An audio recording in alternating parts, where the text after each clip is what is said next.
really hope you enjoyed this video. Subscribe, like, and click the bell to be notified of more fantastic music content just like this. Hello and welcome to the Need2Know Music Show with me, Ronan MacManus, here on Switchbox TV. And today I'm joined by a satirical comedy singer-songwriter from the northwest of England who has toured extensively across the UK, Ireland and the rest of Europe, receiving critical acclaim from the likes of Steve Lamacq, which is huge praise. It's a huge name to be praised by. Please welcome ChrisTavener. How are you doing, mate? I'm doing very well, thank you. How are you? I'm good. Yeah, I'm good. The good thing about doing a series of interviews during 2020 is that everyone's available. So there's not a lot going on with musicians right now. What's life like for you at the moment? Well, like you say, very quiet, basically. There's not a lot. I'm doing a few gigs. I'm doing a few garden party gigs, a couple of pub gigs, but there's announcements sort of day by day, isn't there? So it's always there's always cancellations coming in here and there. I'm doing some weddings as well. Private party gigs are really keeping me going. But I'm filling the time with stuff like writing and sort of little side projects and that kind of thing. Yeah, I was going to say, what's been the sort of lockdown period? I think a lot of people found that kind of good for writing and being a bit introspective and kind of just sort of pressing the reset button and just take some time to kind of think about what you're doing and what, you know, and get some songs written and stuff. Is that kind of what you've been doing in the lockdown period?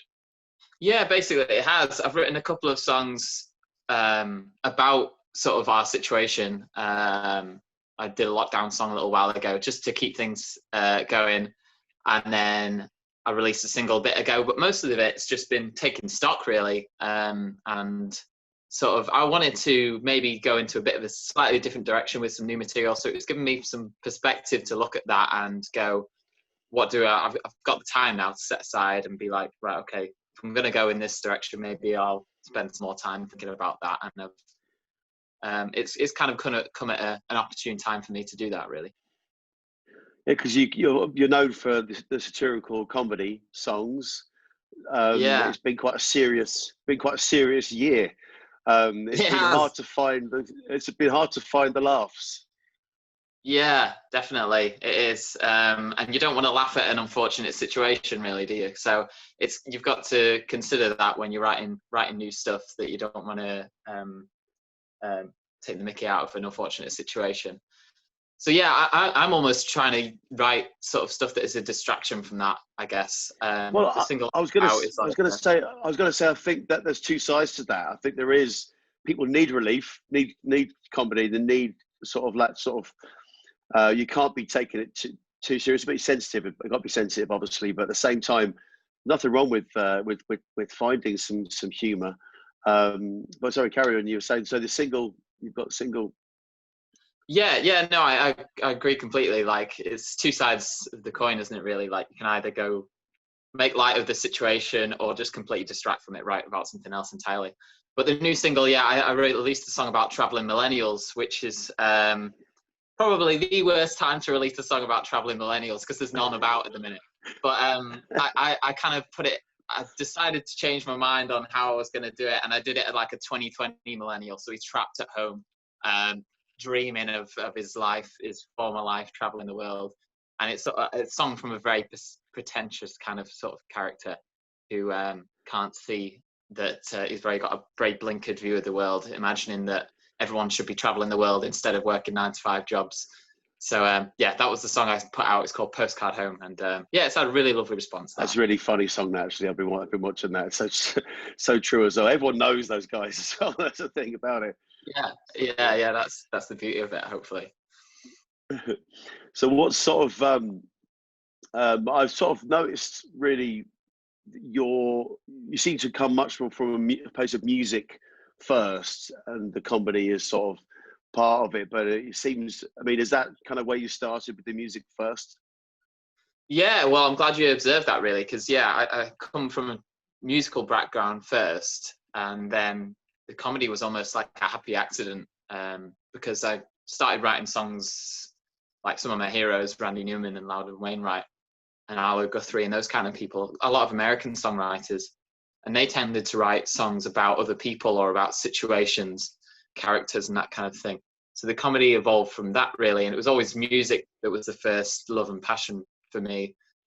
So I put as much attention to the music as the lyrics, which is probably, hopefully, sets me apart from other comedy musicians. Yeah, there's definitely some proficient guitar picking going on there, which I'm very jealous of. But so what sort of age were you getting into music as a kid? I was getting into music fairly young, I think. Like sort of, I discovered the Beatles when I was about 7 or 8, and that was my light bulb moment, really, because I heard them for the first time and I got really into bands and stuff. And then Bob Dylan shortly after that, and that was when I kind of realised, oh, songs can be about the words as much as the music. So it was from a very young age, and picked up the ukulele first, and then to the banjo, and then went to the guitar. So it was a slow progression to the guitar. My mum wanted me to learn guitar from the very outset. She was bored of the uke and the banjo by the time, and had spent a few years on those. But yeah, and then just a fascination with it after that. I'm sure a bit like yourself. Just it's such it never gets old, music. Just there's always so much new stuff to discover with it. Well, what I found when I started listening to a lot of Bob Dylan is just that his sort of rhyme schemes and that, but there's no throwaway lines in it. There's like every line, and it's like he can do an entire song where the vowel sound is the same rhyme, and it all makes sense, and it's all no throwaway lines, and it's all brilliant, and it's all informative. It's like, how'd you do that? I mean, that's just amazing. But that's probably really good training for the comedy thing, because you can't really afford to have throwaway lines, because with the comedy thing, you're finding the humor, and you're obviously keeping the laughs going and keeping the observation going. I mean, that must be quite a good training if you're looking at people like, I suppose, the Beatles as well, that are very similar, you know. What sort of other influences do you have any sort of comedies, musical influences? Yeah, a few. I mean, I think another one that I was a huge fan of Monty Python when I was a kid as well. I went to see them at their 2014 reunion show, and that was fantastic. And I've always been a big fan of Eric Idle and that kind of thing. And then from an early age, shortly after the Beatles, I discovered George Formby, which some people is a bit of a guilty pleasure, but I love him. I think he's got some amazing melodies, and all the songs were written by really accomplished songwriters and stuff. And some of the double entendres and all that kind of stuff is really clever stuff. So that was my earliest memories of the comedy influences. But since then, it's like Tom Lehrer is brilliant, and Loudon Wainwright, like I mentioned before. Those guys are just so on it, and like you say, every line just continues that momentum of laughs, and they never drop a beat completely with the lyrics. It's all just so beautifully done. Well, I was actually thinking of George Formby when I was mentioning the way that Bob Dylan structures his lines. There's a lot of similarities in that kind of George Formby style, and especially with, I mean, there's always the sort of payoff line, you know, there's a setup and then there's a payoff. Yeah, and the songs are brilliant. If you ever listen to Frank Skinner talking about George Formby, it's fantastic. Although a lot of comedians, and the Monty Python songs, as you mentioned before, I mean, the songs in those films are just brilliant, absolute comedy genius, and that's no mean feat. But Eric Idle is a musician, a bona fide musician, you know. So yeah. That's very true. And George Harrison as well. And like the Beatles were big fans of Monty Python and George Formby even. So it's all comes back around, doesn't it? Everybody's a fan of each other. And the music is really underrated in things like Monty Python and George Formby. People tend to forget about it and just focus on the words and the lyrics. But the music is really accomplished as well. I think it's really well thought out.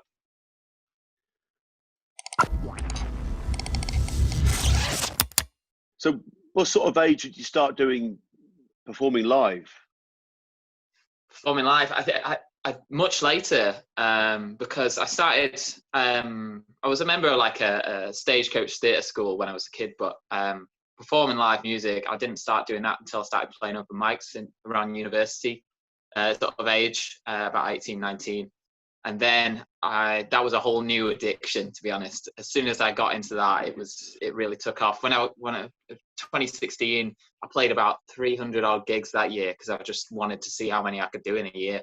And it spiraled from there really. And now it's my first love really in terms of studio or performing live. It's performing live for me, because especially with the comedy stuff, it's nothing like just getting that live audience reaction of people when they really get it, laughing along to what you do. It's it can really like brighten your day completely, and it's a real rush. So were you doing the comedy stuff when you start at that age? Were you doing that stuff from the off? Well, I started writing a lot before that, because I started writing songs about when I was 16 or so, when I discovered sort of Randy Newman's material and musicians like him.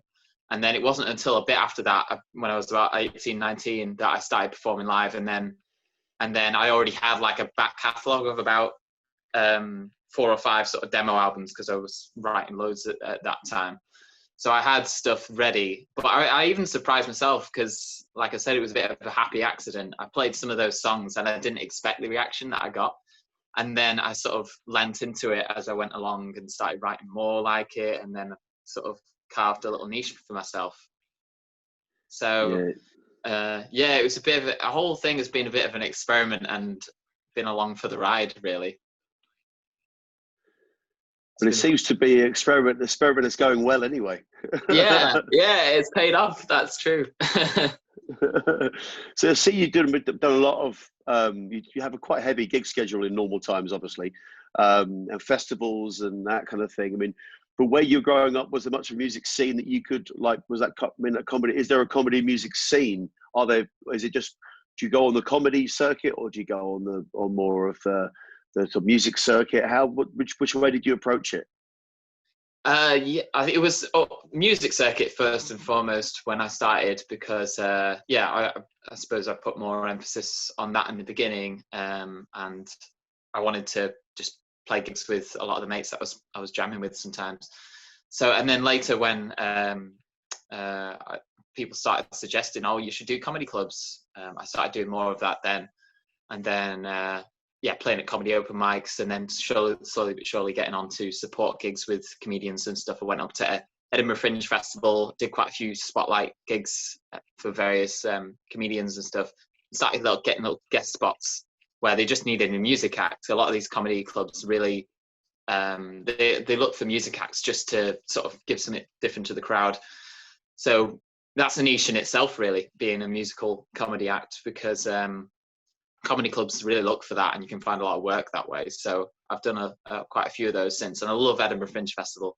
I've been probably 5 or 6 times as a performer, and it's just such an amazing atmosphere up there. And so I do quite a few comedy clubs and spotlights when I'm up there. Yeah, I was going to ask about Edinburgh, because that is, I mean, I listen to a lot of comedy podcasts, and I'm a bit of a comedy geek, in that sort of way. And when you hear people talking about Edinburgh, it seems like such a unique thing to experience, and it's so intense and everything. Yeah. Have you always gone for the entire time, worked the entire time, or how do you sort of, what's that like? The festival, you mean? Yeah, what's it like to experience? Did you been there as a performer? I've heard it's quite a grueling schedule, and it's kind of very intense. How did you find it? Yeah, I think, well, I've had a slightly different experience of it, given that I've never taken a full show for the full month, and I've seen some of the people who do, and they really come out the other end knackered and exhausted, and it looks really grueling, like you say. I've had the fortune of being able to jump on the back of a lot of other shows and perform sort of support slots and sort of dip in and dip out, which is quite freeing in a way. So I've had the good fortune to do that, but it's still really intense, and you get swept up in the madness and the busyness of the whole festival. And I kind of just view the whole thing with a bit of sort of enthusiasm, and just I'm just game for whatever. but it is tiring. You've got to buyers and get to a certain show by a certain time. Make sure there's enough people in the audience, because a lot of the time it's really hard to get people in. There's like 2,000 plus shows every single day, and it's hard just to get an audience in. Unlike it is the rest of the year for other venues in other parts of the country, they've got time to promote these things. You've got maybe 24 hours to get another big audience in your room, so it's tough for some people. Sometimes you're playing to two people, 3 people. You got to put on the same performance every time. It's 20 or 30 people, or it's 2 or 3, and that's something that's really good sort of training to perform the exact same way, regardless of who's in the crowd. And that word of mouth effect will start to happen within Edinburgh, where more people will come along if they've heard good things. People come back again if they really enjoyed it. So it sort of builds throughout the month, which is a great thing to watch. And it can really make or break you, can't it, really, you know, as far as your act and as far as you know, perception and contacts and people knowing who you are and all that kind of stuff. Yeah, definitely. And that's the best thing almost about it, is that everybody converges on the same space. So you meet all these like-minded comedians and musicians, and you can get out your name out there faster than a year's worth of touring, maybe. Is it hard to maintain any kind of normal body clock when you're up there? Because I've heard the nightlife could be quite enjoyable. Yeah, that's true. It depends how far you go into that nightlife, and it also depends what time your show is. Because I know quite a few people who've had sort of 10 a.m. shows, and they really lose out because it's because they can't obviously party after that, because it's the middle of the afternoon, and they've got to get up in the morning to prep their show at 8 in the morning. So it's not quite the same experience. But if you've got a sort of 7 o'clock show that finishes at 8, yeah, you're out in the pubs after that. Party on, guys. Yeah. So I seen in 2018 you did a European tour. So how many dates did you do? What countries did you go to? We went to Germany primarily, and we did a show in France and also a couple in the Netherlands as well. We wanted to focus on Germany because we'd heard so many great things about how acoustic music is really well received over there, and the stories are all true. I think I couldn't believe how many people came out to see unknown acts like us. We'd never played there before. We'd never played in Germany, and I went with a friend of mine who we both toured together just for a bit of camaraderie on the trip. And I couldn't believe how many people came out just to see acts that they'd never heard of. They just had that much loyalty and trust in the venues that they knew, that they all just came out to their local. And we had sort of shows that had like 150 or 100 to 150 people. For us who'd never been to the area before, and it's just amazing, the enthusiasm for live music there. It was truly amazing. I can't wait to go back, really. Did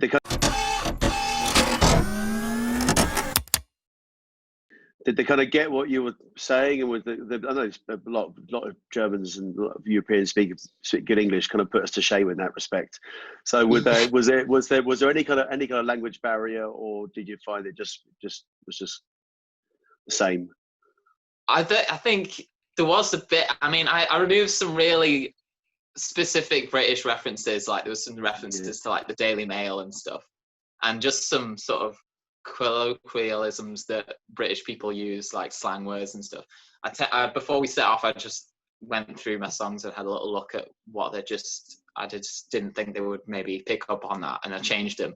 But other than that, it all seemed to translate really well, which was great to hear. There wasn't anything that went over people's heads or anything like that. And the Germans, yeah, like you say, they're just they know English better than us, most of them. So it was really easy, actually.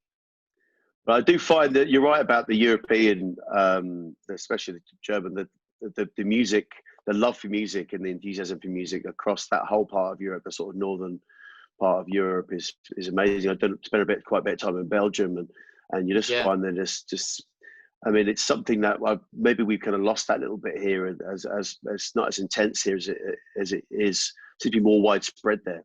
So so you got plans to go back again? Yeah, I hope so. I'd like to go back. Obviously, it's a bit of a strange time at the moment, so I've not been able to plan any tours, but I'd love to go back. I mean, I think it's like you say, I think we're quite spoiled over here in England, where there's so many events on all the time. especially in acoustic music. There's so many open mics. The open mic culture is huge here that I think Brits become a bit sort of spoiled and sort of would rather stay in. I don't know, and it's such a shame because you see in Germany that people really want to go out and be enthusiastic about these nights. I think maybe it's just the fact that they are fewer and far between a little bit more, and that some of the best ones are really become really popular. So I hope to go out there maybe next year once I get this new material out and going. I'll hope to do a full UK and Europe tour again. It would be brilliant to do that. I think that's one of the things I've found doing the odd gig again after this sort of lockdown period is that maybe the feeling from the crowd has been really grateful that there's live music back again. I think that maybe this sort of time, one positive that come out will be that they realise how much they've missed it and not to take it so much for granted, because maybe that maybe we are guilty of doing that as a nation a little bit, you know. I mean, have you found that with the gigs you start to do again, that there's been a different kind of reaction, any kind of a changed reaction to before that, or is it kind of business as normal? No, I think you're right in the sense that people are really craving live music now. They're craving some live entertainment, and that's really great to see. I hope it's going to continue, and people are going to continue to put on nights. I think there's been quite an influx in people doing garden parties with the absence of pubs and bars. And I really hope that continues as well, because I think some of the people that I've been booked for recently have thought, wow, this is actually such a novel idea. I've never thought of it before. And house concerts have been growing over the years as well. I hope that continues to inspire people to do that more often, get artists in houses and perform in little house concert tours and stuff. I'd love to be able to do that, because that's quite common in Germany as well. I've seen quite a few people doing house concerts. So I hope they catch the bug over here for that. Well, that's how I ended up in Belgium, was a house gig. I mean, that was I've done a few over there, and they seem to have come before the venues, you know. But it's quite odd sort of playing to a little front room with like 15, 20 people in it, you know. And it's a bit more intense. They're listening to everything, you know. There's no escape there, is there? No. So cozy and intimate. Yeah, absolutely. Any mistakes are amplified, and but then again, any sort of moments are amplified. Any sort of nice moments are amplified too. So it's definitely a spotlight. That's true. But there's a sense of informality when you're in someone's living room as well. So I think maybe it's a bit more from me to you, sort of. Whereas if you're in a bar and people have walked in, there's almost a level of expected professionalism with you being up on a stage and all that. Whereas if you're in someone's house, I suppose you're given slightly more leeway, maybe. Yeah, I mean, definitely. There's definitely a lot more sort of the sort of talk between songs is more conversational probably, and when the place I went to in Belgium, he brewed his own beer, so that was there's that. Oh, right. That lent itself to the end of the gig not being as professional, shall I say, as the early part, but certainly I think that's kind of the heavy drinks too. Belgian beers are strong. Belgian beers, absolutely. I mean, I haven't drunk now in 3 years, and but I think that was maybe a reason, but but I mean, I think I really enjoyed that house gig sort of feel. I don't know. I think that's something that I really kind of thrived off it, and I really got a bug for it. So I mean, is that something that you'd like? Something you'd like to do more of? Yeah. Yeah. Same for me. I think I really enjoyed the house concerts because you've got the people captive for that entire time as well. Because there's nowhere really for them to go. They can't nip out. Well, they can nip out for a cigarette. It's like it's not got the same sort of ebb and flow as a bar. Everybody's sort of tied into that performance, and that's something that as a performer, especially a lyrical performer, I really value, just having that audience's attention for them to listen to the words and pay attention to it. It's something that I really appreciate. So I love the house concerts. I hope I get to do a lot more as time goes on. And I have to ask about the 2019. You did a Great Almond Street projects. What was tell us more about that? Yeah, so I got asked to take part in this charity project for the Children's Hospital Great Almond Street, and they asked me to. they were putting together some films that the kids there had actually written themselves as a little sort of project for them, and they wanted to realize them in these short film animations. And the one that I got involved in, they wanted a song, and they were working on this animation about a meteor flying through space. Really, really quite inventive story actually for a 7-year-old to come up with. This meteor flying through space, and he crashes into a moon, and that becomes his friend. And yeah, they were getting some quite big names involved. And when I got involved, they decided to involve Sir Ian McKellen to play this moon character, whereas I played the meteor, which is a huge for me, because I was like, wow, that's such a big name to get involved in a project like me, and I'm there co-starring. What was that like? It was amazing. I mean, I've never actually met him, because it was all done remotely because of the fact it's an animation. Unfortunately, I've never met him in person, but it was just amazing to hear him singing my song back to me. I was in Germany actually at the time when I got that back, and they just sent me some recordings over email, and I could hear Ian McKellen singing my chorus. It was just such a moment. I was like, wow, this couldn't get better this day, I don't think. That's a real pinch yourself sort of moment, isn't that? Eh? It was completely, yeah, very bizarre.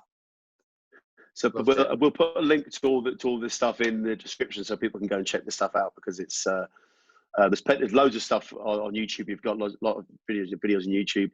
So that's one thing I was going to ask you about, is the kind of the video is maybe more important to you as a comedy writer, maybe more so than sort of traditional sort of ways, because you've got a story to tell. You've got they can really add to the comedy. Is that something that you put a lot into? Yeah, no, that's exactly right. Yeah, I think the visual really lends itself to my stuff, because it has there's loads of narratives, and it brings up these images with the lyrics that I write. So I think a video really helps amplify that a bit. So yeah, and I love making them too. I did a film and production TV degree, so I've got a lot of background in that, and I really love to sort of make films, and it's another passion of mine really. So yeah, it's like you say, just really amplifies those songs, and probably more so than other musicians who sit there twiddling their thumbs thinking, oh, what can we do a music video about? Like, what are we going to do for this song? But while I'm writing the song, I've already got ideas. That's not a problem for you, is it? Yeah, it's not a problem for you. No. It's already half written by the time I've done the song, really. Like, the video's already there, almost in mind. I've got a song I'm recording next week, actually, that I've already got some ideas about what kind of video I'm going to use. And that's just all part of the fun of it for me as well. I get to do that as well.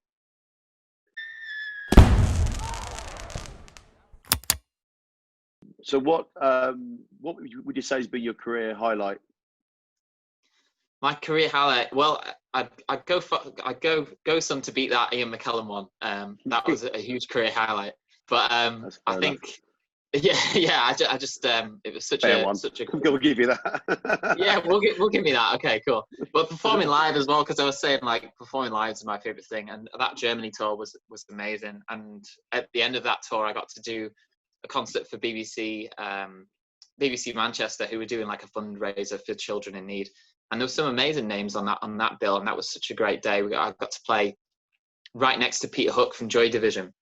He came on. I went on, played a couple of songs, and then just as I was coming on off, Peter Hook was walking on, so we were side by side, and he was there, gave me a nod and stuff, and that was brilliant. And, so yeah, and that was such a big stage as well. I think it was 2,000 people there, and then Tony Hadley from Spandau Ballet played as well, and we were all dancing to Gold in the Wings and backstage, just a few feet away from him. So that was another huge career highlight, really, I'd say.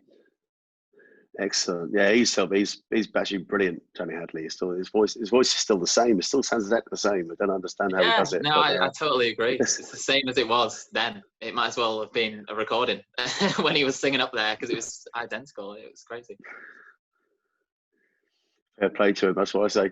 And I have to get a secret of him. So what's next for you? I know it's hard to make any plans, but is there any sort of tentative plans? Have you had those conversations about what might be next? Is there more releases happening, and then live stuff eventually when it comes back fully? What are your plans? My plans, I've got another single coming out later this year that I've been planning for a little while. And then once I get that single out, I'm going to hopefully formulate ideas for another EP. The stuff that I'm writing at the moment, like I say, is maybe slightly different direction, from more satirical than it is comedy, more sort of observational stuff, and some lighter songs as well, softer songs. So that'll be quite an interesting change that I'm looking to do early in next year, sort of get that recorded, and then sort of play it by ear with the playing live as well. I'll be doing quite a few different concerts towards the end of the year, and hopefully we'll all have a good Christmas as musicians. So we can only hope. Yeah, well, when we get our studio up and running, because we're still doing everything by Zoom at the moment, but when we get back into the studio and that kind of thing, it'll be great to have you down, and we can do all this in person. That'd be nice. I'd love to. That'd be brilliant. Yeah. So you got recommended to me by Tom Moorcroft, a mutual friend, and so we always do ask people for a recommendation on the show. So do you have any sort of recommendations of people that maybe the audience have never heard of, or people that you're enjoying, or just people that they need to know? Yeah, I've probably got a whole list of people I could really. It's really nice of Tom to recommend me, by the way, as well. I love Tom's music. His albums was brilliant that you put out last year, I think. But there's a whole bunch of people. I suppose I should definitely recommend Joel Gardner, who records a lot of my films, and I went on tour with him in Europe, and he writes some really, really catchy tunes, and he's brilliant. James Holt from Manchester is really good. Robbie Cavanagh is very good. He's a country artist. Bob Harris really likes him. I know Robbie. Yeah, I know Robbie. Yeah, you come across him. I remember a couple of times. He's amazing, isn't he? Yeah, I love Robbie. He's great. I've done many gigs with Robbie as well. So yeah, James Holt and Robbie Cavanagh, I'd say as well. Sam Lyon's another friend who I've known for a long time, singer-songwriter from back in my home neck of the woods, which is Northwich, Cheshire. So yeah, I recommend her as well. But yeah, I'll have to send you a whole massive list if you're searching for acts, because there's so many people I could recommend. Yeah, no, because we like to put the links on there in the description for the people that you're recommending too, so people can go and discover these people and check them out, and it's just a great way for people to discover new music, and that's what this is all about, really, this show. So we really want people to discover new music, and and I get a chance to take a deeper dive into people like the likes of yourself and all the people that you recommend then. So that's the way we do it. It's the way we like to do it at Switchbox. Sounds great. I mean, you're doing an important job, I feel, just spreading the word about some great underground artists that people wouldn't hear about normally. So it's great to have a platform to do this. So yeah. Well, there's no Top of the Pops these days, so we've got to do our best. That's true. No old grey whistle test or anything. So yeah, you've got. This is the new one. I'm doing my best with the grey, but. Well, fantastic. Listen, thanks for joining us, Chris, and thank you for coming on and explaining more about what you're doing, because it's great. It's great to hear, and the comedy music scene and the way you approach it seems to be really it's great. It's perfect for us as well to hear that, because it's really coming from a musical point of view, and it's great to have the variety on the show. So thank you for coming on and explaining a bit more about how all that works, really, and thank you for recommending all those people as well, because we'll hopefully can be discovering some new music. Well, good luck with everything you're doing, and hopefully things can get back to more normality as we go forward, and we look forward to your single coming out soon. So thank you so much for joining us, ChrisTavener. Thank you. You're very welcome. Thanks so much for having me. Really appreciate it.